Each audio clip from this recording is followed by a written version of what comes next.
DRDO technician A post के लिए electrician के क्लासेस चल रहे हैं, जिसका ये आज का 5वां क्लास है, जिसमें बेसिक इलेक्ट्रिसिटी हमारा चैप्टर चल रहा है। तो उसके कुछ टॉपिक हमने ऑलरेडी कवर कर दिए और आज का ये 5वां क्लास है। अगर आप डायरेक्ट इसी क्लास पे अगर लैंड करते हो तो आपको क्या करना है, प्लेलिस्ट में जाके पहले क्लास से देखते आना है, ताकि आपको मतलब परेशानी ना हो। बहुत सारे टॉपिक पहले कवर कर चुके हैं तो उसको हम रिवाइज नहीं करेंगे या तो रिपीट नहीं कर सकते, क्यों? तो जो बच्चे रेगुलर होते हैं उनको बोर होता है वो सब, ठीक है। तो अगर आप चैनल पे नए हो तो आपको क्या कर देना है, चैनल को भी सब्सक्राइब कर देना है। और अगर आपको इसका पीडीएफ डाउनलोड करना है या तो आपको टेस्ट देना है या तो प्लेलिस्ट की लिंक, ये सब कुछ आपके डिस्क्रिप्शन में अवेलेबल है, ठीक है। तो चलिए बढ़ते आज के मेन टॉपिक की तरफ।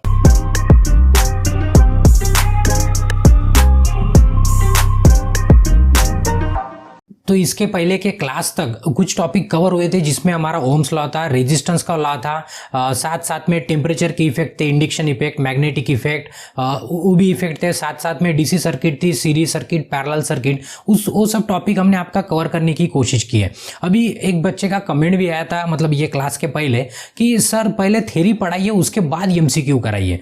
तो अभी हमने पहले ही दिन आपको बता दिया था कि ये सिर्फ नाम के लिए एमसीक्यू है। हमने एमसीक्यू कैसे निकाली है कि पूरा जो सिलेबस कवर हो, क्यों? तो हम थ्योरी जैसी ही पढ़ा रहे, सिर्फ नाम के लिए क्या कर रहे हैं, आपको क्वेश्चन दिखा रहे हैं या तो क्वेश्चन समझा रहे हैं, यानी कि आपको ये क्वेश्चन के साथ टैकल कैसे करना है, मतलब क्वेश्चन आता है तो उसको मतलब क्रैक कैसे करना है, ये आपकी आइडिया भी क्लियर हो जाती है। इसलिए क्या किया हमने, जो हमने पहले दिन आपको सिलेबस दिखाया था, बस वही सिलेबस हमारा चल रहा है। जैसे ही लास्ट क्लास रहेंगे ना तो ये भी बताएंगे, लास्ट क्लास मतलब ये चैप्टर का, तब बताएंगे कि हमने कौन सा पार्ट कवर किया है।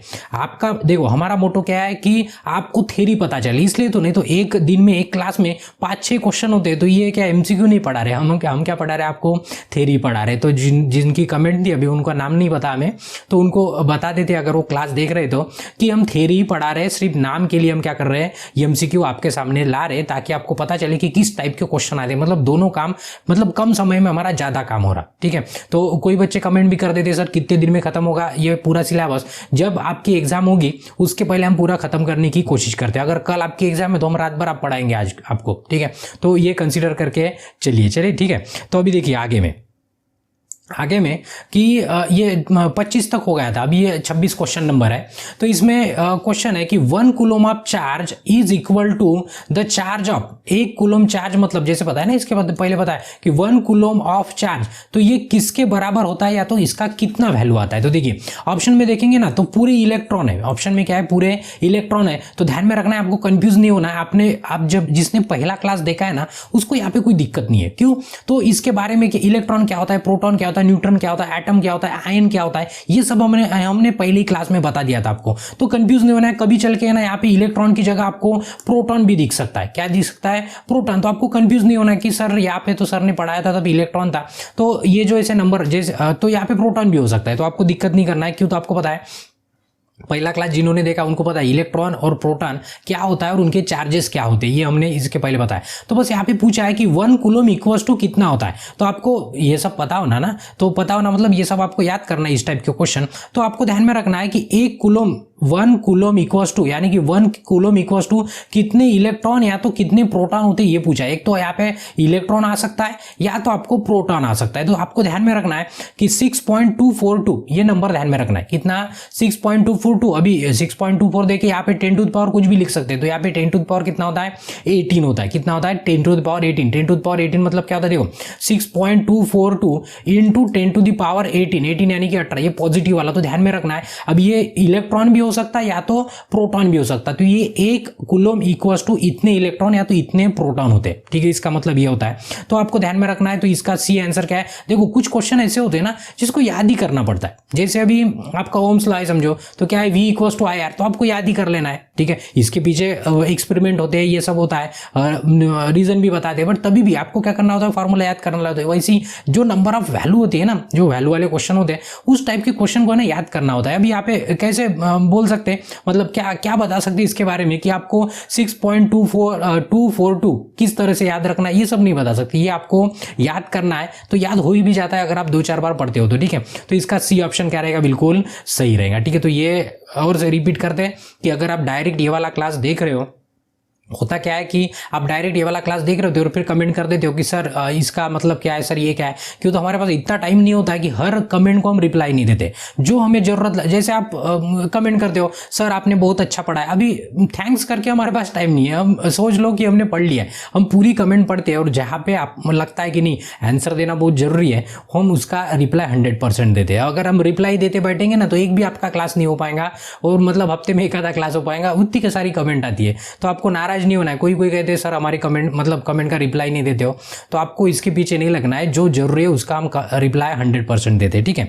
तो चलिए नेक्स्ट है, उसके बाद नेक्स्ट कॉन्सेप्ट है अपना कि resistance of a wire is directly proportional to. अभी देखिए इसके पहले के क्लास में हमने आपको रेजिस्टेंस लॉ बताया था। क्या बताया था रेजिस्टेंस लॉ? कि रेजिस्टेंस इक्वल्स टू क्या होता है, यानी कि resistance is proportional to length upon area होता है, ठीक है। लेंथ यानी कि अगर ये आपका कंडक्टर है, ये क्या आपका कंडक्टर या तो जो भी है, मतलब हर किसी का देखो जो भी कंडक्टिंग पार्ट है जो भी है उनका क्या होता है, रेजिस्टेंस होता है। क्या होता है? रेजिस्टेंस। आप प्रैक्टिकल में भी देखे होंगे या तो आईटीआई में आप पढ़े भी होंगे, ठीक है। जो भी आपने टेक्निकल फील्ड की है वहां पे पढ़े आप। तो ये जो कंडक्टर है तो उसका क्या होता है, एक पर्टिकुलर लेंथ होता है। ये हो गया, समझो इसका इतना लेंथ है, ठीक है, किसी को दिक्कत नहीं है। और अभी ये लेंथ है तो ये जो कंडक्टर होते हैं ये कैसे होते हैं, सर्कुलर होते हैं। कैसे होते हैं? सर्कुलर। तो ये कंडक्टर का कुछ क्या होता है, एरिया होता है। क्या होता है? एरिया। तो ध्यान में रखना है कि जब प्रोपोर्शनल होता है, इसके पहले बताया, अभी रिपीट हो रहा है, रिवाइज हो रहा है क्यों, तो क्वेश्चन है करके। तो अभी इसमें आपको ध्यान में क्या रखना है, देखो ध्यान में रखने लायक बात कौन सी है, ध्यान में रखने लायक बात ये है कि आपका जो रेजिस्टेंस है प्रोपोर्शनल होता है लेंथ के, और रेजिस्टेंस जो है इनवर्सली प्रोपोर्शनल होता है ये एरिया के, ठीक है। अभी यहाँ पे स्मॉल लिखा है, पे कैपिटल लिखा, तो ऐसे कंफ्यूज नहीं होना है। आपको समझ लेना है कि ए मतलब ही क्या होता है, आपका एरिया होता है। क्या होता है? एरिया। और सर्कल के एरिया का फार्मूला क्या होता है, सर्कल के एरिया का फार्मूला होता है पाई डी स्क्वायर बाय 4 होता है। आप आर के भी फॉर्म में लिख सकते हो, पाई आर स्क्वायर ऐसे भी लिख सकते हो, बट जनरली हम डायमीटर के फॉर्म में चलते हैं स्टैंडर्ड तरीके से। तो ये काय का फार्मूला है, एरिया का, ठीक है। ये मतलब एरिया, इतना ध्यान में रखना है। तो अभी क्वेश्चन में पूछा है कि किसने प्रोपोर्शनल में होता है और क्या से फर्क पड़ता है। आपको पता है कि दो कंपोनेंट होते हैं, एक तो आपकी लेंथ होती है, एल मतलब क्या होता है, लेंथ होता है, और ए मतलब क्या होता है, एरिया। और उसके साथ साथ एक तीसरा कंपोनेंट होता है, तीसरा फैक्टर होता है, कंपोनेंट नहीं कहेंगे फैक्टर कहेंगे। वो भी क्या करता है, आपके रेजिस्टेंस के ऊपर इफेक्ट करता है। कौन है वो है आपका टेम्परेचर। कैसे क्या है इसके पहले बता दिया, तभी भी एक बार अभी ये बता देते कि डायरेक्टली प्रोपोर्शनल का मतलब होता है कि अगर लेंथ बढ़ता है तो आपका रेजिस्टेंस बढ़ता है, अगर लेंथ कम होता है तो रेजिस्टेंस भी क्या होता है, कम होता है, अगर ये डायरेक्टली प्रोपोर्शनल है तो, ठीक है, अनुपात में उसके। तो उसके बाद रेजिस्टेंस, ये इनवर्सली प्रोपोर्शनल तो एरिया, यानी कि अगर आपका एरिया बढ़ता है तो रेजिस्टेंस कम होता है, अगर आपका एरिया कम होता है तो रेजिस्टेंस क्या होता है, बढ़ता है। ये विरुद्ध क्रम में काम करता है, ठीक है। तो क्वेश्चन में वही पूछा है कि resistance of wire is directly proportional to, किसके प्रोपोर्शनल में होता है, डायरेक्टली, यानी कि समानुपाती किसके साथ होता है, ये पूछा है। तो हमने बता दिया अभी कि किसके होता है। तो उसके लिए अगर आपको फार्मूला पता है ना, R equals to rho L by A, यह इसका फार्मूला, ये प्रोपोर्शनलिटी कांस्टेंट है, रेजिस्टिविटी, अभी इसके बारे में ज्यादा डिस्कस नहीं करेंगे, ठीक है। तो देखिए किसके प्रोपोर्शनल में होता है, लेंथ के प्रोपोर्शनल में होता है। किसके होता है, लेंथ। अभी डायमीटर तो नीचे आ गया, ये एरिया का फार्मूला होता है, क्या होता है, पाई डी स्क्वायर बाय 4। तो ये तो 4 हो गया, यहाँ पे 2 नहीं लिखे, 4, ठीक है। तो ये एरिया तो इनवर्सली प्रोपोर्शनल, तो ये भी नहीं हो सकता। एरिया ऑफ क्रॉस सेक्शन, ये भी नहीं हो सकता। तो ऑल ऑफ द अबव का तो सवाल ही नहीं उठता। तो इस तरह से क्या होता है क्वेश्चन। अभी यहाँ पे 4-5 क्वेश्चन आपके कवर हो गए। किस तरह से, अभी यही क्वेश्चन में किसके साथ इनवर्सली प्रोपोर्शनल है ये भी बोल सकते हैं। तो आप फिर इनवर्सली प्रोपोर्शनल में एरिया या तो डायमीटर आ सकता है आपका। उसके बाद ये भी पूछ सकते हैं कि कौन से फैक्टर इसके ऊपर इफेक्ट करते हैं, रेजिस्टेंस के ऊपर। तो हमने बता दिया कि तीन मेन फैक्टर है जो रेजिस्टेंस की वैल्यू के ऊपर क्या करते हैं, मतलब बदलाव करते हैं। तो ऐसे भी क्वेश्चन पूछ सकते हैं कि एक आधा रेजिस्टेंस है, उसका अगर लेंथ बढ़ रहा है तो उसका रेजिस्टेंस क्या होगा, डायरेक्टली प्रोपोर्शनल है। फार्मूला दिमाग में, ये फार्मूला आपको सेव रखना है। जब तक आपको ये फार्मूला पता है तब तक आपको कोई दिक्कत नहीं आएगा, ठीक है। तो आपका दिमाग में सेव होना कि लेंथ बढ़ रहा है, अरे लेंथ बढ़ रहा है ना तो फिर रेजिस्टेंस बढ़ेगा। अभी क्वेश्चन ने बोल दिया कि अभी एरिया बढ़ रहा है तो आपके रेजिस्टेंस के ऊपर क्या इफेक्ट होगा, एरिया बढ़ रहा है तो रेजिस्टेंस क्या होता है, कम होता है, सॉरी रेजिस्टेंस बढ़ता है, क्यों, तो इनवर्सली प्रोपोर्शनल है। तो इस तरह से आपको क्या करना है, ध्यान में रखना है। तो इसका ए आंसर क्या हो सकता था, सही हो सकता था, यानी कि सही है, ठीक है। चलो आगे में बढ़ते हैं। उसके बाद electrical appliances are not connected in series because, अभी देखो इसके पहले है ना, इसके ऊपर हमने डिस्कस किया है, तो यहाँ पे थोड़ा सा बता देते हैं। डिस्कस क्या किया है कि सीरीज सर्किट और पैरेलल सर्किट हमने पूरा डिस्कस किया है। तो उसमें हमने बताया था कि सीरीज सर्किट क्या होती है और पैरेलल सर्किट क्या होती है। तो क्वेश्चन में क्या कहा है, क्वेश्चन में क्या है कि हम जो इलेक्ट्रिकल अप्लायंसेस है, अप्लायंसेस मतलब हमारे घर में जो उपकरण है, जैसे टीवी है, फ्रिज है, आपका चार्जर है, लाइट है, जो भी जितने भी आपके घर में इलेक्ट्रिसिटी पे चलते हैं, आपकी इलेक्ट्रिक इस्त्री है, जो भी होंगे, मोटर होगी पानी की, जो भी, वो पूरे के पूरे हम क्या करते हैं, पैरेलल में कनेक्ट करते हैं। हम इसके पहले बताए थे, ठीक है। तो यहाँ पे पूछा है कि सीरीज में क्यों नहीं कनेक्ट रहते। देखो यहाँ पे नॉट लिखा है, नॉट जब भी होता है ना तो ध्यान से पढ़ना होता है। हम इसके पे बार बार बता दे, जो ITI के क्लास किए ना उनको भी पता है कि हम बार बार नॉट के ऊपर ज्यादा प्रेशर देते, क्यों तो इसके कारण बहुत बड़ गड़बड़ होती है, हमने देखा है, ठीक है। तो ये नॉट क्यों नहीं लगाते पूछा है सीरीज में। तो सीरीज में ना लगाने के पीछे रीजन क्या होता है, तो देखिए एक दो रीजन बता देते फटाफट कि सीरीज में क्या होता है, सीरीज में करंट सेम होता है, बट आपका जो वोल्टेज होता है, जैसे यहाँ पे V1 रहेगा, यहाँ पे V2 रहेगा और यहाँ पे V3 रहेगा, तो ये वोल्टेज सबका अलग अलग होता है। बट आप जितने भी अप्लायंसेस घर में लाते हो, आप AC भी लाएंगे तो 230 वोल्ट ही दिखाएंगे, मतलब 220 से 240 के बीच में, या तो 200 से लेकर 250 के बीच में कंसीडर करके, ठीक है। 220 स्टैंडर्ड होता है, 220 230, ठीक है। तो अभी फ्रिज लाएंगे तभी भी 230, बल्ब लाएंगे छोटा सा तभी भी 230, कुछ भी लाएंगे आप, मतलब मोबाइल का चार्जर उसके ऊपर 230। अभी सबका 230 लगा के और सीरीज में अगर लगाते हैं तो सीरीज में लगाएंगे तो फिर ये 230 कहाँ से लाएंगे इतने सारे, पॉसिबल है क्या नहीं। हमें हमारा घर जनरेटिंग प्लांट में, मतलब पावर प्लांट में लगाना पड़ेगा, बहुत सारा वोल्टेज होता है ना वहां पे। और दूसरा डिसएडवांटेज क्या होता है इसका कि अभी देखो सीरीज में से क्या हो रहा है, करंट जा रहा है, समझो आए, अभी करंट जा रहा है तो देखो यहाँ पे समझो आपका अभी ये V1 V2 हटा देते हैं हम, समझो आपके पास एक टीवी है, एक क्या है टीवी है, एक आपका मोबाइल है, क्या मतलब मोबाइल चार्जर है, और दूसरा आपका एक लैंप है, ठीक है। इतने सारे तीन चीजें हमने लगा दी है। अभी समझो कि यहाँ पे अभी करंट जा रहा है, देखो जब तक सर्किट कंप्लीट नहीं होगी, यानी कि ये करंट जाके जब तक यहाँ पे वापस नहीं आएगा तब तक आपका कुछ भी नहीं लगने वाला, ये सभी को पता है। तो समझो कि अभी टीवी देख रहे हो आप, आपका मोबाइल भी चार्जिंग पे और लाइट भी लगा के, कोई दिक्कत नहीं है। और जैसे अभी आपको सोने का है रात को, या तो आपका मोबाइल चार्जिंग फुल हो गया समझो, तो जैसे आपका मोबाइल चार्जिंग हो जाता है तो मोबाइल क्या कर देंगे, आप बंद कर देंगे। और जैसे ही आप मोबाइल बंद करते हो तो आपका सर्किट क्या होगा, सर्किट क्या हो जाएगा, देखो मोबाइल बंद कर दिए तो मोबाइल हमने निकाल दिया, तो ये सर्किट यहाँ पे क्या हो गया, ब्रेक हो गया। अभी सर्किट ब्रेक, यहाँ से करंट ही नहीं जा रहा, तो ना आपका टीवी चल पाएगा और ना आपका लैंप चल पाएगा, यहाँ घर की पूरी लाइट ही चली जाएंगी, हमारे पावर ऑफ हो जाएगा। तो ये उसके पीछे रीजन है कि हम कुछ भी सीरीज में नहीं लगाते, कहाँ पे लगाते, पूरा का पूरा पैरेलल में। क्यों तो करंट क्या रेटिंग क्या होता है, सबका अलग अलग होता है, इसलिए पूरी चीजें हम काय में लगाते हैं, पैरेलल में लगाते हैं। वोल्टेज सबको क्या चाहिए, सेम टू सेम चाहिए। तो देखो क्वेश्चन में देखेंगे, सीरीज सर्किट इज कॉम्प्लिकेटेड, बिल्कुल कॉम्प्लिकेटेड नहीं है, बिल्कुल आसान वाली, मतलब सिंपल सर्किट है, तो इसको ये कॉम्प्लिकेटेड का मतलब वैसे तो रीजन भी नहीं है। उसके बाद पावर लॉसेस और मोर, अभी देखो ये वाला भी ऑप्शन है ना अप्लीकेबल हो सकता था, बट उसमें और नीचे दूसरा ऑप्शन देखे, क्यों तो सीरीज में क्या होता है, उतने अगर 10 वाट का अगर आपने बल्ब लाया उसको लगाएंगे ना, तो जितना पैरेलल में वो ब्राइटनेस देगा, उजाला देगा ना, उतना आउटपुट नहीं दे सकता हो, तो पावर लॉस भी होता है। बट ये मतलब कम परसेंटेज है उसको, मतलब रैंकिंग में कम है उसका सही आंसर, तो इसलिए ये पावर लॉस को अभी कंसिडर नहीं कर सकते हम। क्यों तो देखिए आगे में appliances have different current rating, यानी कि जितने भी आपके उपकरण है सबका करंट रेटिंग क्या होता है, अलग अलग होता है। कैसे होता है, अलग अलग। तो जब अलग अलग होता है तो भाई अलग अलग होता है, तो सीरीज में कैसे लगाएंगे हम, सही है कि नहीं। तो इसलिए हम इसको सीरीज में नहीं लगाते, तो इसका सी ऑप्शन क्या था, बिल्कुल सही था। और लास्ट वाला option none of the above का तो सवाल नहीं होता, वो देख लेना है आपको, ठीक है। उसके बाद when cell are connected in parallel, जब आप सेल अगर पैरेलल में कनेक्ट करते हो तब क्या होता है, ये पूछा है। तो हमें ब्लैंक पेज की जरूरत है, तो ब्लैंक पेज यहाँ पे है, तो इसको खाली कर देते हैं, ठीक है। अभी देखो जैसे अभी रेजिस्टेंस का कॉन्सेप्ट था ना, सेम टू सेम कॉन्सेप्ट अभी काय का है, हमारे बैटरी का है। सेल पता है ना सभी को, ठीक है। सेल मतलब एक होता है, नंबर ऑफ सेल मिला के क्या बनती है, हमारी बैटरी बनती है। तो अभी सेल कंसिडर करते हैं, देखो cell are arrange in parallel when, कब कम पैरेलल में करते ये पूछा है, तो यहाँ पे जगह है तो जगह में कर देते। देखिए अभी सेल मतलब क्या है कि अभी यहाँ पे सेल मतलब ऐसे निकालेंगे हम, ठीक है। ये एक सेल हो गया, ठीक है, बैटरी जैसे सिंबल निकालेंगे, एक है तो सेल, ठीक है। नंबर ऑफ एक से ज्यादा होता है तो उसको क्या कहते हैं, बैटरी कहते हैं, ठीक है। तो अभी एक ही दो ही इसमें हम निपटा देते, ठीक है। ये आपका पहला सेल है, ये क्या आपका पहला सेल है, और ये क्या आपका दूसरा सेल है। तो अभी अगर आपको सीरीज पैरेलल का कॉन्सेप्ट आपको ध्यान में रखना है, किसका कॉन्सेप्ट ध्यान में रखना है, सीरीज पैरेलल का। तो जब सीरीज पैरेलल का कॉन्सेप्ट ध्यान में रखेंगे तो क्या होता है, देखिए कि सीरीज में क्या होता है, वोल्टेज अलग अलग होता है, सेम बिल्कुल सेम। अगर उसको आपको अगर सीरीज पैरेलल सर्किट वाला अगर कॉन्सेप्ट पता है ना, तो इस सेल बैटरी वाला कॉन्सेप्ट भी बिल्कुल आसानी से समझ जाएगा। तो देखिए फटाफट बता देते सीरीज और पैरेलल क्या है, तो मतलब अच्छी तरह से समझ जाएगा आपको। तो देखिए यहाँ पे एक वोल्टेज है जो भी है, मतलब पहले सेल का वोल्टेज V1 है, दूसरे सेल का वोल्टेज V2 है, क्या है, पहले सेल का वोल्टेज V1 है, दूसरे का V2। तो आपको पता है कि सीरीज में रेजिस्टेंस का क्या होता है, जैसे यहाँ पे R1 होता, अगर R2 होता तो सीरीज में क्या करते हम दोनों का सम कर देते, यानी कि एडिशन कर देते। तो आपका आंसर जो भी है, मतलब ये अगर 5 है, 5 प्लस अगर ये 10 है तो हम डायरेक्ट यहाँ पे 15 कर देते।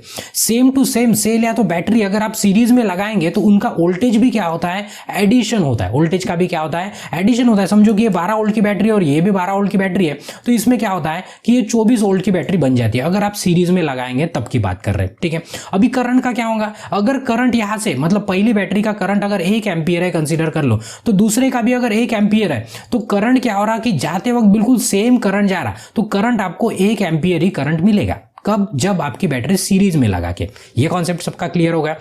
यानी कि अगर आपको रेजिस्टेंस का पता है तो आपको सेल या बैटरी का कोई भी दिक्कत नहीं आएगा। तो आपको ध्यान में रखना है कि अगर बैटरी हो या तो सेल हो, अगर सीरीज में लगाते हो तो उनका वोल्टेज क्या होता है, वोल्टेज का एडिशन होता है। क्या होता है, वोल्टेज का एडिशन होता है, यानी कि सम होता है, यानी कि वो बेरीज करते हैं ना, वो बेरीज होता है, ठीक है। उसके बाद करंट में कोई भी फर्क नहीं पड़ता। ये बिल्कुल रेजिस्टेंस का कॉन्सेप्ट है। अभी दूसरी बात, अगर हम बैटरी पैरेलल में लगा दें, अभी ये पहली वाली बैटरी है, ये होगी पहली बैटरी, ठीक है, और ये हो गई हमारी दूसरी बैटरी। अभी दोनों भी बैटरी क्या है कि हमने क्या कर दिया, पैरेलल में लगा दिया, ठीक है। ये बैटरी है, अभी बैटरी का सिंबल है, ठीक है, ध्यान में रखना है। तो समझो कि ये आपकी पहली बैटरी है, ये समझो आपकी V1 है और ये आपकी V2 है, ठीक है। दो बैटरी है आपके पास।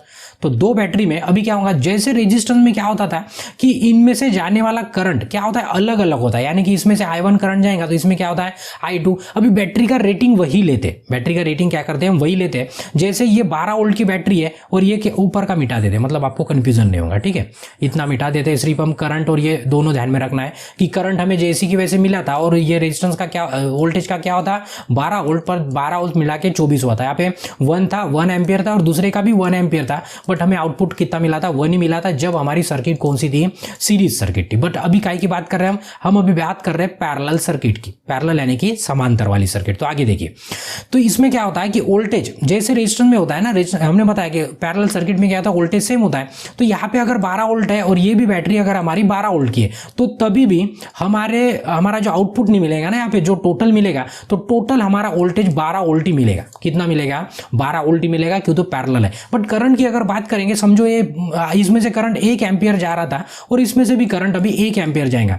तो इसमें क्या होता है कि देखो, यहां से यहां तक करंट सेम है। अभी ये करंट दोनों, एक करंट यहां से आने वाला है I1, यानी कि यहाँ पे कितना मिलने वाला है, 1 एम्पियर, और यहां से भी आने वाला है 1 एम्पियर। तो दोनों कुल मिला के यहाँ पे कितना एम्पियर हो जाएगा, I1 प्लस I2 का जो भी वैल्यू, यानी कि फिलहाल हम 2 एम्पियर कह सकते हैं। यानी कि सीरीज, यानी कि जब पैरेलल सर्किट होती है तब हमारा करंट क्या होता है, बढ़ता है, यानी कि 1 + 1 हो गया, 2 हो गया। बट वोल्टेज हमारा क्या था, 12 वोल्ट का 12 वोल्ट ही रहा था, ठीक है। ये कॉन्सेप्ट है हमारा सीरीज और पैरेलल का। तो क्वेश्चन में वही पूछा था, तो अभी और शॉर्ट में थोड़ा सा एक बार रिपीट करा देते हैं कि जब बैटरी हम पैरेलल, अगर आपको वोल्टेज ज्यादा चाहिए, वोल्टेज क्या चाहिए, ज्यादा चाहिए, तो आपको क्या करना है, बैटरी को सीरीज में लगाना है। कैसे लगाना है, सीरीज में, ध्यान में रखिए।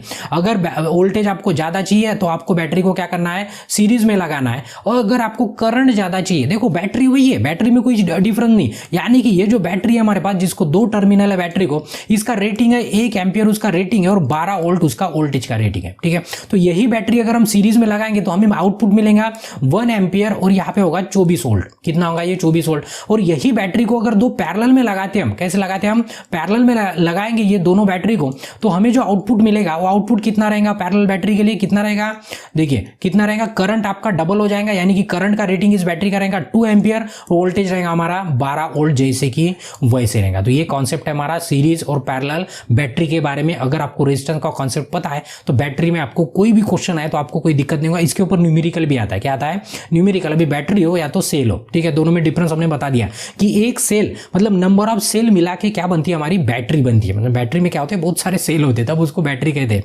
यानी कि जैसे वॉच में, मतलब आपके घड़ी में वगैरह क्या लगाते हैं हम, एक सेल डालते हैं, बैटरी डालते हैं क्या, नहीं, सेल अलग होता है और बैटरी अलग होता है। इतना कॉन्सेप्ट आपको ध्यान में रखना है, ठीक है। तो अभी देखिए यहाँ पे when cell are arrange in parallel, parallel में आप कब लगाएंगे, जब आपको ज्यादा करंट चाहिए, तब आप क्या करेंगे, बैटरी को, नंबर ऑफ बैटरी को पैरेलल में लगाएंगे तो करंट की वैल्यू बढ़ते जाती है और वोल्टेज क्या होता है, बिल्कुल कांस्टेंट होता है। तो देखेंगे द करंट कब लगाएंगे, यहाँ पे पूछा है कि जब सेल को हम समांतर में व्यवस्थित किया जाता है, यानी कि व्यवस्थापित किया जाता है, यानी कि जब आप लगाते हैं समांतर में, तब क्या होता है, है द करंट कैपेसिटी आप वो सेल का क्या होता है, इंक्रीज होता है या तो बैटरी का, यानी कि करंट की क्षमता क्या होती है, बढ़ती है जब हम पैरेलल में लगाए तो। ठीक है, अब बुक के ऊपर क्या कर देना है, आपको नोट करके रख देना है। उसके बाद current capacity is decrease, decrease नहीं होती, बढ़ती है। ठीक है, ईएमएफ इज डिक्रीज, ठीक है, ईएमएफ जितना है उतना ही रहता है, डिक्रीज नहीं होता है, इंक्रीज भी नहीं होता है, कुछ नहीं होता है। क्या होता है, करंट का रेटिंग क्या होता है, बढ़ता है जब हम बैटरी या सेल को क्या करते हैं, हम सीरीज में लगाते हैं। ठीक है, सीरीज में नहीं, पैरेलल में लगाते हैं, तब किसी को दिक्कत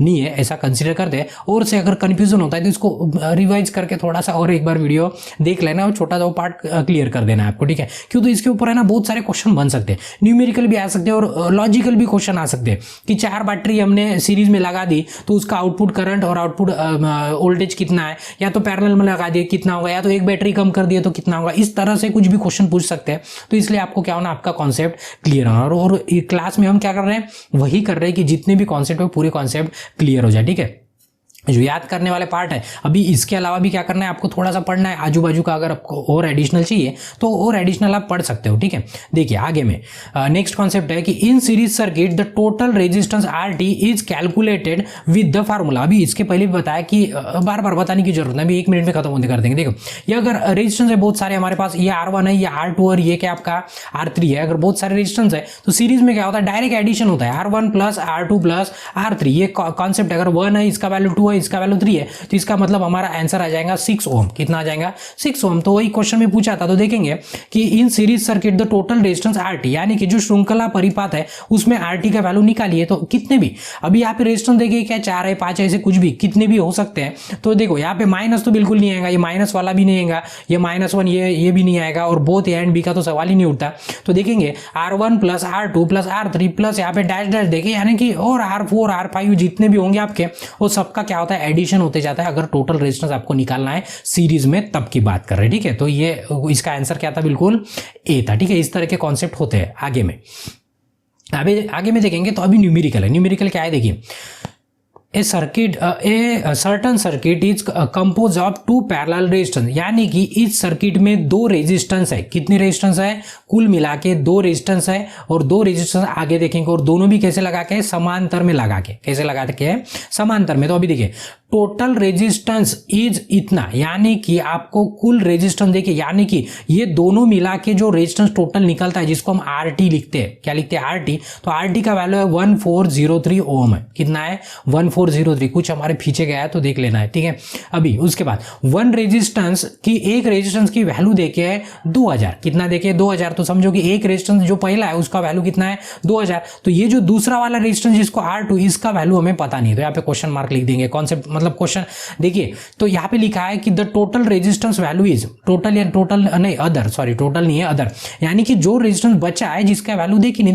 देखो क्वेश्चन सीरीज पैरेलल की है, बट क्या हुआ, कॉन्सेप्ट अभी उल्टा कर दिया। तो उल्टा अभी कैसे, मतलब अब हर बार क्या होता है कि हमारे पास एक रेजिस्टेंस और ये दूसरा रेजिस्टेंस देके होता है, दोनों रेजिस्टेंस देके होते हैं। तो हम क्या करते हैं कि इसका कुल टोटल निकालते, क्या निकालते, इसका कुल निकालते, यानी कि टोटल निकालते। तो अभी देखिए ये हमारा R1 और ये R2 होता है, हर बार क्या करते हैं हम, R टोटल का वैल्यू निकालते जो भी होता है। बट इस क्वेश्चन में क्या कर दिया, देखो कैसे उल्टा, मतलब ऐसे, इसलिए बोला ना कि एक क्वेश्चन के 100 क्वेश्चन तैयार हो सकते हैं। इसलिए हमें क्या करना है, कॉन्सेप्ट के साथ या तो बेसिक नॉलेज आपका क्लियर होना, तभी आप कोई भी क्वेश्चन सॉल्व कर सकते हो। तो इस तरह का हमने बोला है कि एक आधा क्वेश्चन फंस ही जाता है, बिल्कुल बेसिक सा सिंपल सा क्वेश्चन होता है। तो अभी देखिए हम देखो 2 तरीके से बताएंगे, सॉल्व कैसे करना है ट्रेडिशनल मेथड से, और इसके ऊपर ट्रिक कैसे लगाना है, ये दोनों भी क्या करेंगे हम आपको बताने की कोशिश करेंगे। तो देखिए आगे में, तो पहले हम इसको सॉल्व कैसे करेंगे ये बता देते हैं। जिनको सॉल्व करना है, प्रूफ चाहिए होता है ना, किसी को प्रूफ चाहिए होता है तो प्रूफ दिखा देते। देखिए पहला है कि टोटल, देखिए टोटल कितना है, टोटल है हमारे पास 1403 है। कितना है, 1403 ओम है। ठीक है, और जो पहला रेजिस्टेंस देखिए वो कितना है, 2000 ओम है। तो ये R2 का वैल्यू पता नहीं, हमें फाइंड करना है।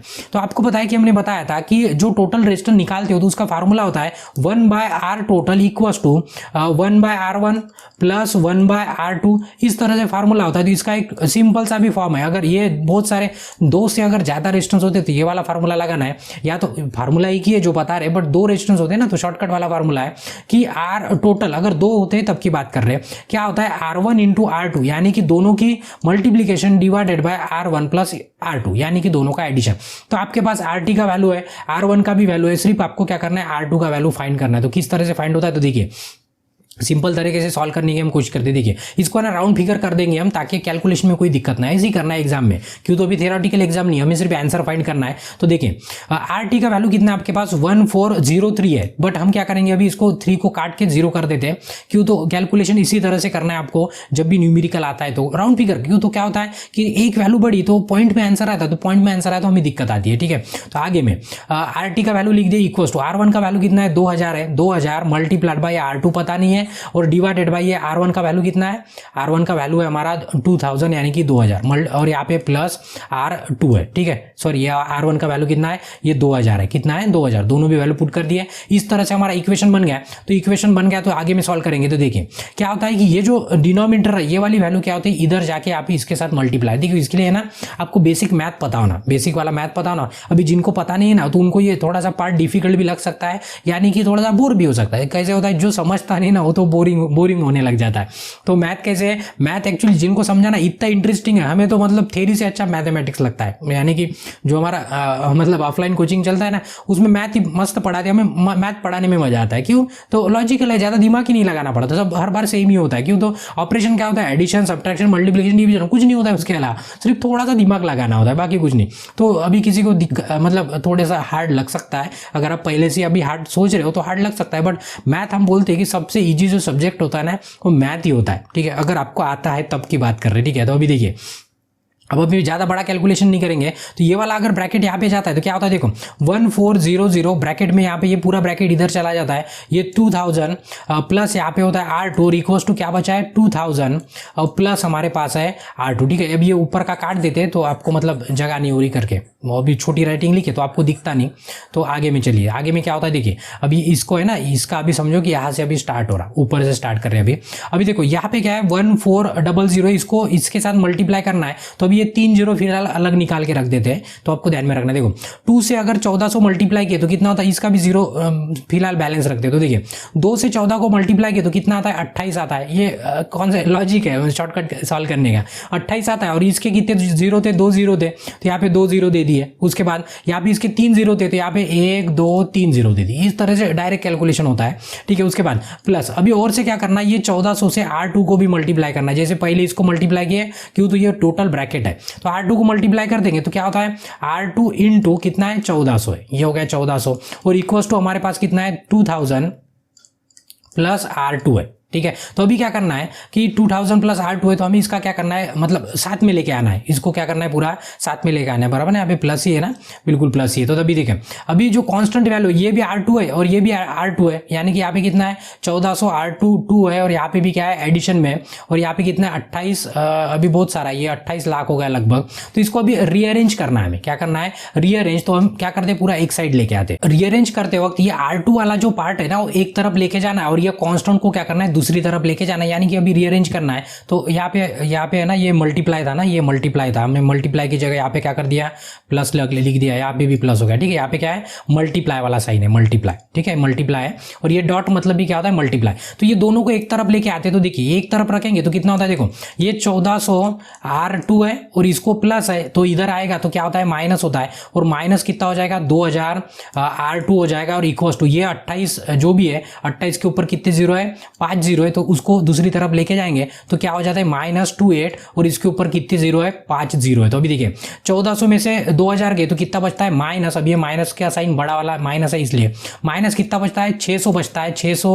R2 बचता है और इधर कितना है -28 4 टाइम 5 टाइम 0। ठीक है, तो इसको अभी रीअरेंज कर देते। देखो अभी बड़ा और थ्योरी का क्लास नहीं है, तभी भी आपको पता होना कि किस तरह से सॉल्व करते हैं, इसलिए हम फटाफट बता रहे हैं कि आपको क्या कर लेना है कैलकुलेशन करके देख लेना है। ठीक है, तो देखो माइनस माइनस क्या होता है दोनों का कैंसल, तो R2 अगर इक्वेट करना है तो ये 600 क्या होता है इधर जाके डिवाइड हो जाता है। ठीक है, तो कितना हो जाएगा देखो 28 इसके ऊपर कितने जीरो है 5 जीरो है और डिवाइडेड बाय कितना हो जाएगा 600 हो जाएगा। तो ये 600 ही है ना, हाँ 600 ही है। ठीक है, तो ये 600 ही था ना 100%, हाँ 600 ही है। ठीक है, तो ये 2 जीरो और ये 2 जीरो कट जाएंगे तो हमारे पास कितना बचा है 28000 डिवाइडेड बाय 6, तो अभी 3 जीरो पेंडिंग पे रख देते हैं और 600 डिवाइड करेंगे तो कितना होता है कितनी बार जाता है 6 से डिवाइड 12 24, मतलब लगभग क्या होता है 4 टाइम जाता है। कितना जाता है? लगभग 4 टाइम, और उसके ऊपर कितना है? लगभग 40 है। तो यानी कि लगभग 4000 के आसपास क्या होना हमारा आंसर होना, क्या होना? आंसर होना। तो अभी देखेंगे, तो ये कैलकुलेशन करके देख लेना। अभी मतलब इतना टाइम नहीं है, थ्योरी का क्लास नहीं है कि हम आराम से बिल्कुल एक एक, मतलब मैथ का क्लास नहीं है कि आराम से एक एक बताएंगे, ठीक है। तो आपको ये कैलकुलेशन करके देख लेना है। बहुत कॉम्प्लिकेटेड लगता है पता है हमें, बट सिंपल अगर आप करके देखते हो तो, ठीक है। अभी हम लॉजिक बताए थे कि किस तरह से अभी सॉल्व करना है, मतलब किस तरह से किया जाए। तो 4 कितना है उसके? लगभग 4000 के आसपास का आंसर। एक ही हमारे पास 4.7 है, ठीक है। छोटा नहीं लेना है, बड़ा लेना है। अभी देखो लॉजिक बताते हैं हम। लॉजिक क्या है? तो देखिए लॉजिक ये होता है कि हमने आपको इसके पहले कॉन्सेप्ट बताया था कि जब दो रेजिस्टेंस पैरेलल में होते हैं तो उसका इक्विवेलेंट क्या होता है कि सबसे छोटी जो वैल्यू है उससे भी छोटा आंसर आता है, ठीक है। तो अभी देखेंगे तो यहाँ पे ये जो 2000 है, एक देखिए दूसरा पता नहीं है, बट आंसर देखेंगे तो 1400 आंसर है। कितना है? 1400 हमारा टोटल है। यानी कि ये आंसर से बड़े आपके क्या होना? रेजिस्टेंस का वैल्यू होना। ये तो कॉन्सेप्ट सभी का क्लियर है। तो अभी देखिए 2000 तो हो नहीं सकता, 2000 हो नहीं सकता। तो 2000 ये 2 के मतलब ही कितना होता है? के मतलब होता है 1000, के मतलब क्या होता है? 1000। तो ये कितना हो गया? 2000 हो गया। कितना हो गया? 2000। तो ये वाला आंसर नहीं हो सकता। और टोटल जितना है उतना भी हमारा छोटा नहीं हो सकता, क्यों? तो उससे भी आंसर ये कम होना। यानी कि R2 का वैल्यू आप 1403 कंसीडर नहीं कर सकते। क्यों कंसीडर नहीं कर सकते? क्यों? तो हमने बोला कि इससे भी कम हमारा टोटल आता है। इससे भी कम क्या होना? हमारा टोटल होना। तो ये 1403 भी नहीं आ सकता। तो 1403 वाला आंसर ये भी कट गया। यहां तक लॉजिक क्लियर है। तो अभी और देखेंगे तो अभी हमारे पास 2 ऑप्शन, यानी कि हम 50-50 पे आके क्या हो गए? रुक गए। अभी 50-50 पे आके रुक गए। तो अभी देखो दोनों का टोटल है ना, तो दोनों का अगर लगभग देखते हो तो ये टोटल और ये टोटल का लगभग 3000 होता है। तो ये इसलिए 3000 वाला भी नहीं आता। तो उससे बड़ा जो होता है वो क्या हो गया? 4.7 हमारा क्या होता है? फाइनल आंसर होता है। तो लॉजिकली एक एक काट के देखिए, या तो आप सॉल्व करके देखिए, वो आपको डिसाइड करना है कि कैसे करना है, ठीक है। इसके ऊपर आपको सॉल्व करना है, या तो इसके ऊपर और स्पेशल एक आधा क्लास ले लेंगे सीरीज पैरेलल, ताकि आपको कोई कंफ्यूजन ना हो। इसलिए कभी कभी ऐसे क्वेश्चन आ जाते हैं, तो इस टाइप के क्वेश्चन क्या करना है? आपको पेंडिंग पे छोड़ देना है, यानी कि लास्ट में सॉल्व करना है। इस टाइप के अगर क्वेश्चन आते हैं तब की बात कर रहे हैं, ठीक है। आगे नेक्स्ट जाएंगे। देखिए in series if one bulb go out other will be. देखो ये भी कॉन्सेप्ट हमने बताया कि सीरीज में अभी ये लैंप है, नंबर ऑफ क्या है? लैंप है, सीरीज सर्किट है, इसमें नंबर ऑफ लैंप लगा के। तो अभी नंबर ऑफ लैंप पे अभी आप क्वेश्चन में पूछा है कि एक बल्ब क्या हो गया? आउट हो गया। आउट यानी कि उड़ गया, समझो एक बल्ब क्या हो गया? हमारा उड़ गया। तो इसमें से अगर एक बल्ब हमारा उड़ जाता है तो क्या होगा कि करंट जाने वाला, यहां से करंट जा रहा था, तो ये क्या हो जाएगा? सर्किट ही बंद हो जाएंगी। सर्किट ही क्या हो जाएंगी? बंद हो जाएंगे। तो जब सर्किट बंद हो जाती है तो आगे में करंट ही नहीं जा पाएगा यहां से, तो फिर ये वाले बल्ब लगने वाले हैं क्या? नहीं लगने वाले। तो क्वेश्चन में वही पूछा है कि एक बल्ब बंद होता है, देखो स्टे ऑन यानी कि शुरू रहेंगे, बाकी के बल्ब बिल्कुल शुरू नहीं रहेंगे। कैसे रहेंगे? करंट ही कंप्लीट नहीं कर रहा सर बात अपना। उसके बाद आल्सो टर्न ऑफ, यानी कि जो बाकी के बचे हैं वो पूरे के पूरे बंद हो जाएंगे। बिल्कुल ये सही बात है। तो बी वाला ऑप्शन हमारा सही हो सकता है। आगे में है कि ब्लो अप, यानी कि उड़ जाएंगे सभी काय के लिए उड़ेंगे? सभी बंद हो सकते हैं पर उड़ नहीं सकते। उसके बाद हीट अप का तो सवाल ही नहीं, हीट होने का सवाल नहीं। यानी कि अगर सीरीज सर्किट में एक आधा बल्ब उड़ जाता है तो बाकी के बल्ब भी क्या होंगे? हमारे ऑफ, यानी कि बंद हो जाएंगे। वो खराब नहीं होंगे, सिर्फ बंद हो जाएंगे, ठीक है। तो इसका बी आंसर क्या है? बिल्कुल सही है, ठीक है। उसके बाद नेक्स्ट क्वेश्चन है when the western bridge is balance condition the centre voltmeter is in the bridge will read. अभी क्वेश्चन में पूछा है कि जो वेस्टर्न ब्रिज होता है हमारा, जब वो संतुलित होता है, जब क्या होता है? संतुलित होता है। कैसे होता है, क्या होता है, उसके ऊपर और बात करेंगे। तो होता है तो ब्रिज का जो सेंटर का वोल्ट मीटर होता है वो क्या, उसका रीडिंग कितना आता है? ये पूछा है रीडिंग कितना होता है। तो ये हमारा ब्रिज है, इसके पहले बताया था आपको। ये काय के लिए? जो एक अननोन रेजिस्टेंस का वैल्यू है उसे फाइंड करने के लिए हम क्या करते हैं? वेस्टर्न ब्रिज का यूज करते हैं। तो अभी उसमें ये भी बताया था कि आपको एक वेरिएबल रेजिस्टेंस दिखेगा। उसमें क्या दिखेगा? ये वेरिएबल रेजिस्टेंस दिखेगा आपको। तो इसका वैल्यू फिक्स होता है, इसका वैल्यू क्या होता है? फिक्स्ड होता है। इसका भी वैल्यू क्या होता है? फिक्स्ड होता है। यानी कि जो भी इसका वैल्यू हमें पता होता है और बिल्कुल कांस्टेंट होता है। हम पता है ना, हमें पता है कि ये जो बीच की लाइन है, ये ऊपर का पार्ट अलग कंसीडर करते हो, नीचे का पार्ट क्या होता है? अलग होता है। 2 सेक्शन में हम इसको डिवाइड कर देते हैं, यानी कि रेशो बनाते हैं। ये डिवाइडेड बाय ये और डिवाइडेड बाय ये डिवाइडेड बाय ये, इस तरह से रेशो बना के सॉल्व किया जाता है, ठीक है। तो इसमें क्या होता है कि वोल्ट मीटर का रीडिंग कुछ दिखाता है, 1 वोल्ट 2 वोल्ट जो भी है वोल्टेज दिखाता रहता है। तो तो हम क्या करते हैं, ये जो रेजिस्टेंस है ना, इसका तो वैल्यू पता नहीं, इसका वैल्यू बिल्कुल हमें पता नहीं होता, तो यहाँ से क्या करते हैं, ये वेरिएबल होता है, वेरिएबल यानी कि इसका वैल्यू क्या कर सकते हैं हम, कम ज़्यादा कर सकते हैं, यानी कि जो भी 1 2 3 4 मतलब आगे आगे भी लेके जा सकते हैं, पीछे पीछे भी लेके आ सकते हैं। तो हम क्या करते हैं, इसको वेरी करते हैं, यानी कि इसको आगे पीछे करते हैं, आगे पीछे करके कब तक आगे पीछे करते हैं, जब तक इसका वैल्यू जीरो नहीं आता, जब तक इसका वैल्यू जीरो नहीं आता। गैल्वानोमीटर लिखा है तो बीच में आ जाता है, वोल्टेज लिखा है तो वोल्टेज जीरो जब तक नहीं आता तब तक क्या करते हैं, इसको एडजस्ट करते, क्या करते हैं, एडजस्ट करते ये R2 वाले रेजिस्टेंस को। तो तब वो जब जीरो होती है तो बैलेंस कंडीशन में होती है, वो पूरी ब्रिज क्या होती है, ये पूरी की पूरी ब्रिज क्या हो जाती है, बैलेंस कंडीशन में चली जाती है। किस कंडीशन में चली जाती है, बैलेंस। तो वही जो बैलेंस कंडीशन होती है, तो क्वेश्चन में वही पूछा है कि जब बैलेंस कंडीशन होता है तब ये वोल्टमीटर का रीडिंग क्या होता है। तो हमने बताया कि जब बैलेंस कंडीशन में होता है तो वोल्टमीटर का रीडिंग क्या होता है, जीरो होता है। तो क्वेश्चन में देखेंगे तो twice of the voltage source, बिल्कुल ट्वाइस नहीं। वोल्टेज सोर्स का मतलब क्या होता है, यहाँ से जितना वोल्टेज दे रहे, जैसे 12 वोल्ट दे रहे तो 12 वोल्ट का डबल होता है। हमने ऐसे बोला है क्या, बिल्कुल नहीं बोला, बिल्कुल ऐसे नहीं होता है, तो ये भी गलत हो गया। उसके बाद द सोर्स वोल्ट, यानी कि जो सोर्स हमारा 12 वोल्ट का था तो ये भी 12 दिखाएगा, ये भी बिल्कुल गलत है, ऐसे नहीं होता है। क्या होता है, 0 वोल्ट दर्शाता है, कितना दर्शाता है, 0 या हाफ भी नहीं होता। अभी क्यों 0 दर्शाता है तो हमने बता दिया, तो इसलिए इसका सी ऑप्शन क्या होता है, सही होता है। तो ये ब्रिज के ऊपर ना, इसके पहले हमने क्वेश्चन कवर किए, ठीक है। तो यहाँ पे क्या करते हैं, हम क्लास को रोक देते हैं, क्या मतलब ज़्यादा बड़ा नहीं होने को ना, इसलिए, ठीक है। तो हमने बहुत से क्वेश्चन अभी कवर कर लिए, यानी कि बहुत से क्वेश्चन नहीं कहेंगे, क्वेश्चन तो हम मतलब गिनना ही नहीं है, क्वेश्चन आपको बोला बहुत से टॉपिक, जितने 5 7 8 टॉपिक थे उसमें से बहुत से टॉपिक कवर कर दिए, बस एक आधा टॉपिक बाकी होगा, तो नेक्स्ट वाले क्लास में उसको क्या करते हैं, कंटिन्यू करते। तब तक आपको क्या करना है, अगर वीडियो अच्छा लगा तो वीडियो को एक लाइक करना है, आपके जरूरतमंद दोस्तों के साथ शेयर करना है, और आपके मन में कोई सुझाव है या तो आपको कोई डाउट है तो क्या करना है, आपको कमेंट करना है। और अभी तक अगर आपने चैनल को सब्सक्राइब नहीं किया तो आपको क्या करना है, चैनल को भी सब्सक्राइब कर देना है। तो यहाँ पे ब्रेक लेते हैं, धन्यवाद।